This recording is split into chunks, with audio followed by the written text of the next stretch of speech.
Greetings, gamers. Back with Sir Georgeous. 1 week ago, I came out with my Wampanader HAAT Solo with one team video, and since then, the response has been incredible. I've gotten over 900 new subscribers to my channel, over 900 likes on the video, over 42,000 views in 1 week, and over 200 comments. I am so grateful. I will keep producing content for you guys to enjoy, so stay tuned. Today we'll be going into our first how-to video for running this team and soloing the HAAT by covering Phase 1. First we're going to try to understand the mechanics for Phase 1, to know exactly how General Grievous works and all of his abilities, as well as your team and Vader lead. Then I'm going to show you the best and safest way to get through Phase 1 reliably and consistently.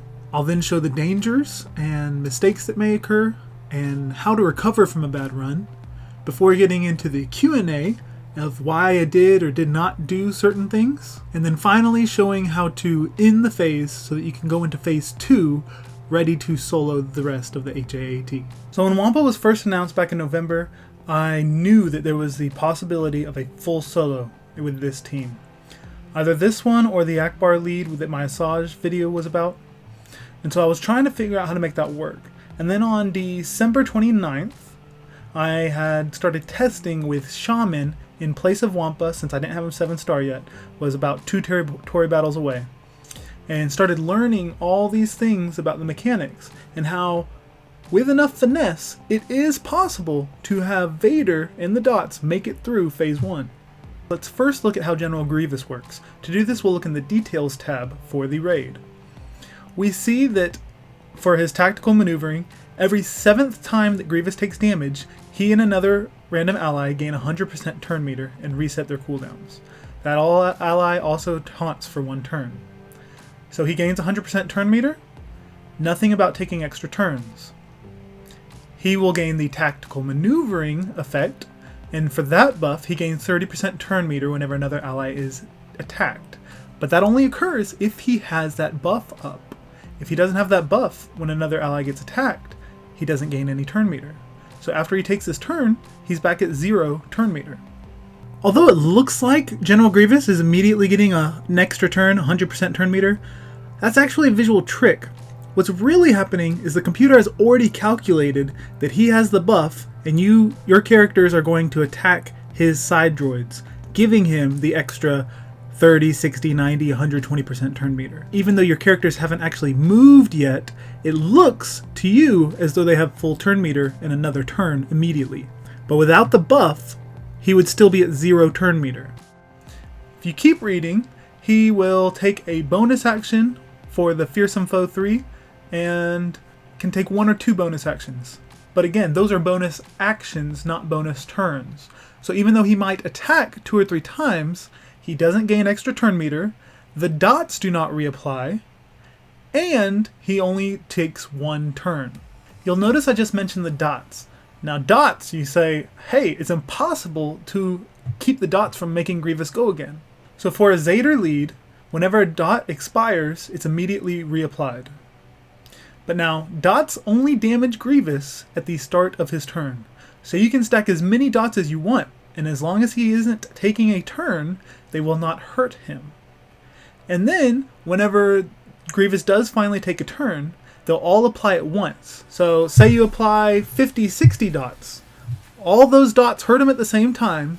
He gets all that bonus turn meter, but it maxes out at 100 and he still doesn't take a turn yet. Now here we are starting Phase 1, and I'm going to make it as easy as possible because Phase 1 can be a nightmare. You have to count the dots, you have to count the number of counters, and the whole time you're trying to make sure that Commander Luke hits on that 7th turn so that he can reduce the turn meter. But you also have to keep track of any dodges that might occur, and the cooldowns of each character. And oh my goodness, it is so difficult. But if you follow a few simple rules, you can get through it safely and reliably. So the name of the game is going to be Turn Order.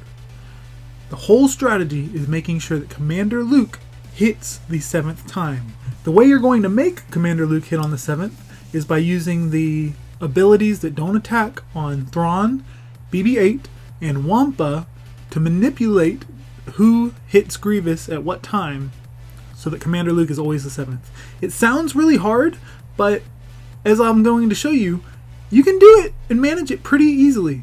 Now let me show you a good example of following these rules and seeing how well it plays out in taking care of phase 1. So as we start the battle, I'm going to use CLS's basic on a B2. Then I'm going to swap with Wampa so that before we ever hit General Grievous, Wampa dazes all the side droids so that the B2 cannot apply all his debuffs and mess up our chain. Then Thrawn's going to fracture for another 4 hits. Now we're at 5. Vader does his AoE, we're at 6. And finally CLS is special for the 7th, removing 100% turn meter. 1 again on Wampa. Counters take out that guy.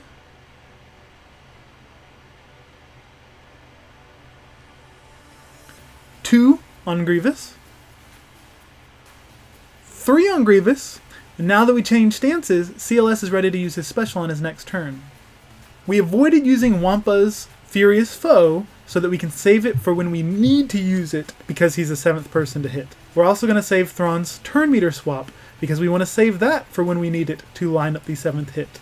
Even though you're avoiding using Vader's Culling Blade, it still only takes under 8 minutes to finish phase 1, and it'll save you a lot of time in the long run of having to restart and retry. Now notice I only use Illuminated Destiny if it's at the beginning of a new 1, 2, 3, 4, 5, 6, 7.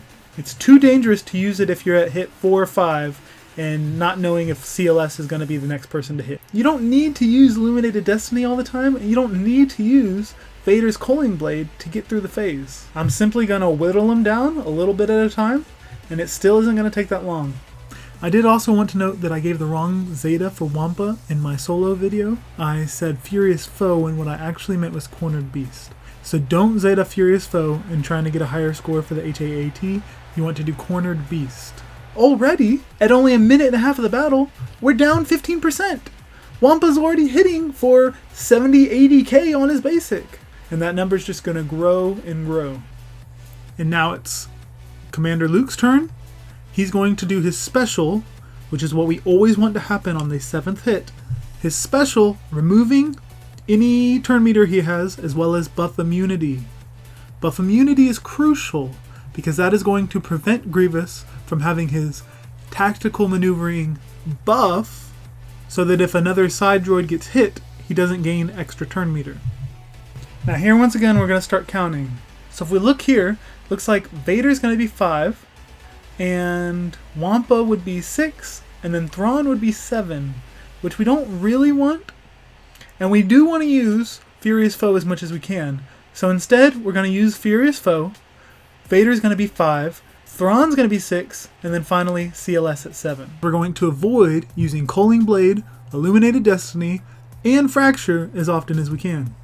The reason I used Illuminated Destiny this time is because the only time you can safely use it is at the beginning of a 1 through 7 count.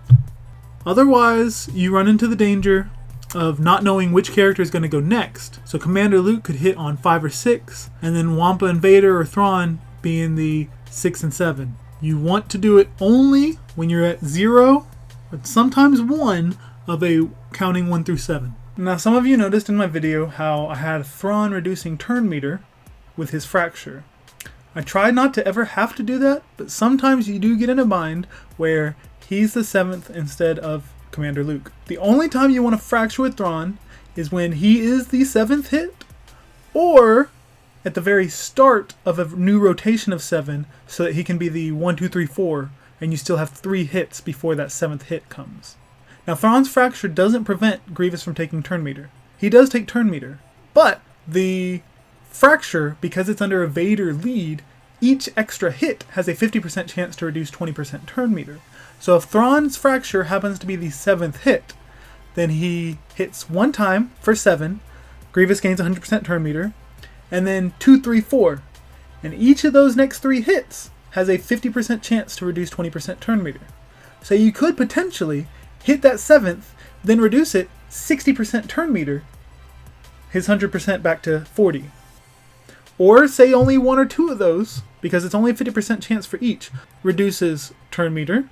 Now he's only at 60% turn meter, which with a very slow Grievous due to fracture could be enough time for you to get CLS to remove turn meter again.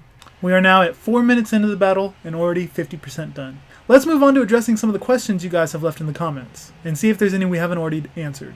How can dots not mess it up? Well, hopefully I've already discussed how if you keep track of the number of dots, multiple 7 counters, then you can figure out how to manage them. Why doesn't Grievous take turns? We addressed that with, as long as he doesn't have that buff up, then he won't take extra turns. He just gets the 7th hit and then he takes a turn. How's the RNG of Phase 1? The RNG of Phase 1 is pretty good. You can manage it to where, as long as you follow these rules and keep buff immunity on Grievous, you should be able to make it through to the end. Now, you will get bad luck at times and things can go south, but the way to recover once things do is to save Illuminated Destiny for after Grievous takes a turn and your buffs get wiped out. Hit the side droids to help line up Commander Luke being the 7th hit again, and to always keep fresh buff immunity up on Grievous. A common question is whether a SWGOH can work in place of Wampa. Unfortunately, not with this team in a Vader lead, because it's all dependent on the dots, and Wampa is the main way to add dots to the enemy. Another thing that I want to mention is that you also have to be aware of dodges. It can be very frustrating and very confusing when you're like, okay, I'm keeping track. I got my 5, my 6, 7. What? Why isn't Grievous getting his 100% turn meter? That is because it's very hard to keep track of when you're counting that you have to look to see if an attack gets dodged or deflected. Many times, especially when Grievous is taking turns, you'll have 4 characters attacking, and you can't tell that within all those numbers, one of them happened to be a dodge, and that'll mess up your run and your flow. So to avoid this, I like to, if Grievous is taking his turn, put the speed to 1 times.